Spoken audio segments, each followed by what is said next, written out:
Marcus Hill moved through life with the quiet confidence of a man who'd earned everything he had. At 34, he'd built a small but respected legal practice downtown, one that focused on tenant rights and community justice. It wasn't glamorous, and it wasn't rich work, but it was honest. Every day, Marcus saw people who had been ignored, mistreated, or evicted for reasons that had nothing to do with the law.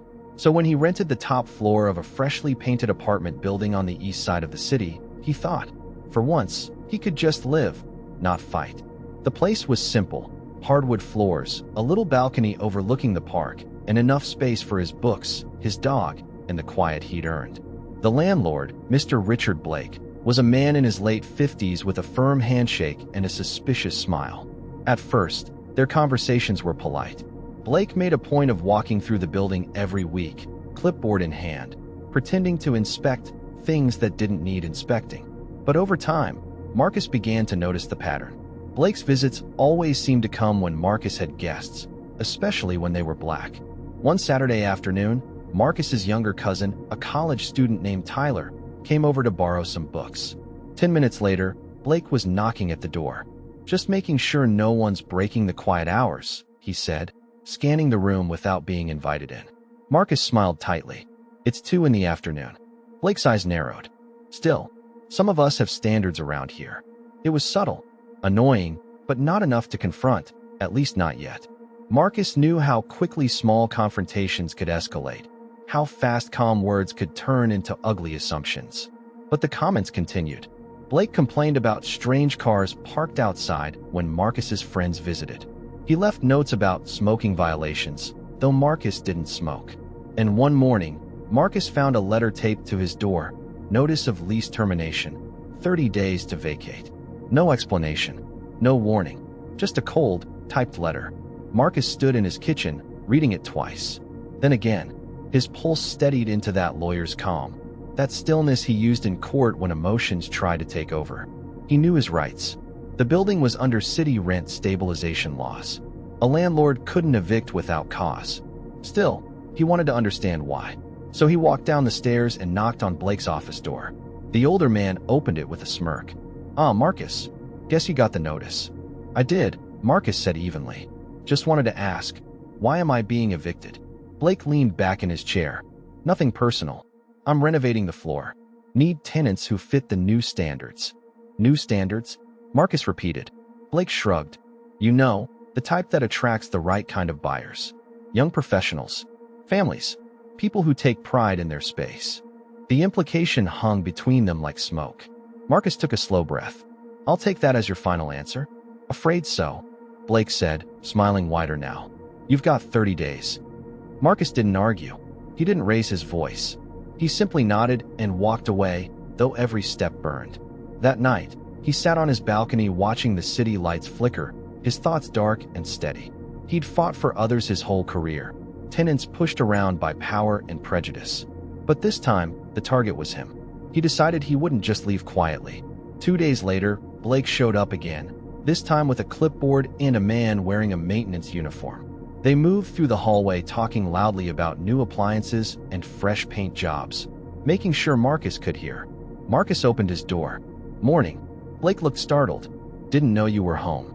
"You've been making a lot of changes lately," Marcus said. "But since my lease is still active, you might want to give notice before you enter the floor." Blake frowned. "Listen, I've been doing this for 30 years. I know the law." Marcus tilted his head.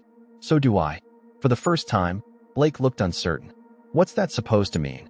Marcus gave a small, polite smile. "You'll find out soon enough." By the end of the week, Marcus filed a tenant protection claim with the City Housing Board. His complaint outlined discriminatory harassment, wrongful eviction, and unlawful entry, all backed by timestamps, photos, and documentation. It wasn't about revenge. It was about respect. When the city's letter arrived at Blake's office, summoning him for a formal hearing, he nearly tore it in half.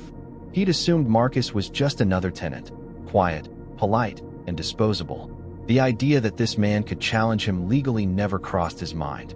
At the hearing, Blake arrived wearing a press suit and that same practiced smile. Marcus sat quietly beside his counsel, a colleague from his own firm. The mediator began. "Mr. Blake, This proceeding is to determine whether your actions constituted unlawful eviction and discriminatory behavior toward your tenant, Mr. Hill. Blake chuckled. Discriminatory? Please. I treat all my tenants the same. I just needed to renovate the property. Marcus watched him talk, confident, dismissive, every sentence dripping with the arrogance of someone who'd never been held accountable. Then came the twist. When the mediator asked Marcus to present his documentation, he stood, calm, deliberate, and handed over a thick folder. Inside were records, texts, letters, and security footage from the hallway camera showing Blake entering the floor without permission. Even better, Marcus had printed several of Blake's online property listings. Each one described the building as ideal for upscale tenants and professionals of the right background. The mediator's brows knit together. Mr. Blake, would you like to explain what you meant by the right background? Blake stammered. That's just marketing talk.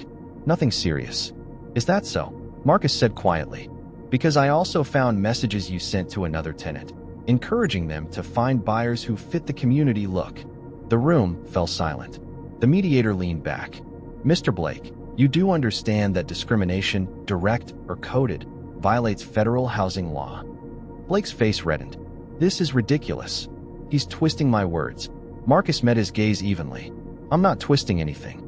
I'm showing you the mirror. A month later, the city ruled in Marcus's favor. Blake's eviction notice was voided. He was fined for unlawful harassment and placed under review for discriminatory practices.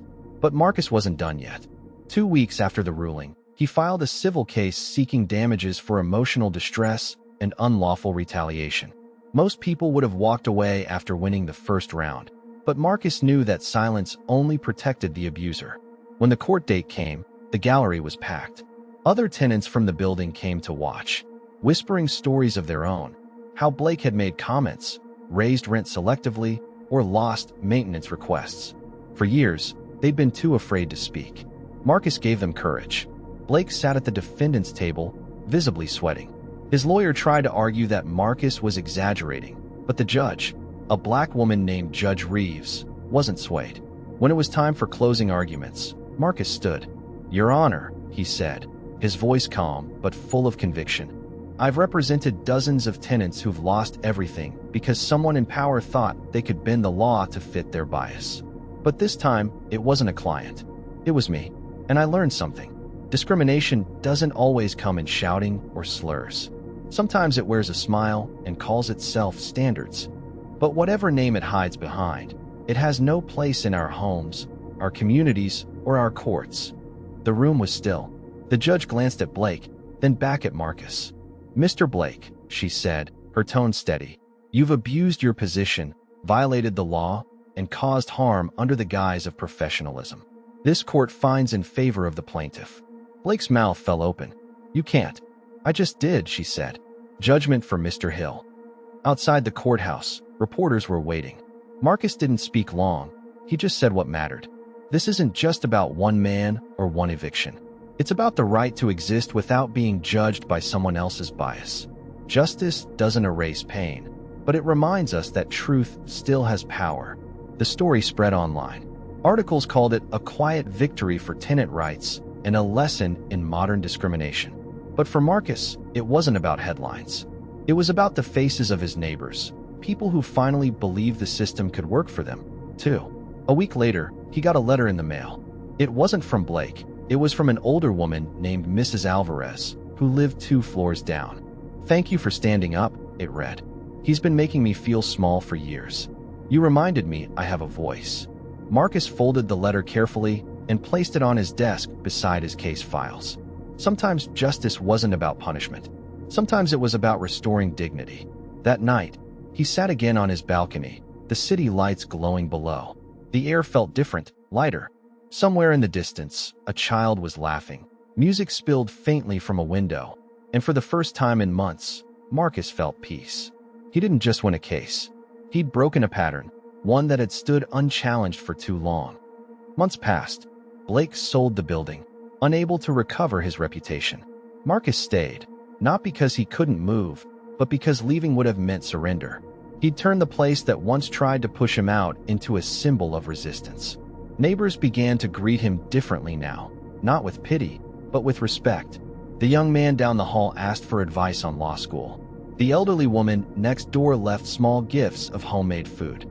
Every person who had once lived quietly in fear began to stand a little taller. That was the quiet revolution Marcus believed in, not one of shouts and fire, but of persistence, truth, and unbreakable grace. And though he never said it out loud, he carried one lesson with him always. Sometimes the most powerful protest is to simply stay standing where they said you don't belong. Years later, people still told his story. They called it the case that changed their neighborhood, the day the law finally favored the right side of history. But for Marcus Hill, it was never about fame or victory. It was about justice, the kind that doesn't just punish wrong, but restores what's right. And somewhere, behind every closed door where prejudice still tried to hide, his story whispered like a warning: truth always finds its way in. Because when you stand your ground with dignity and truth, no eviction and no hate can ever take your home.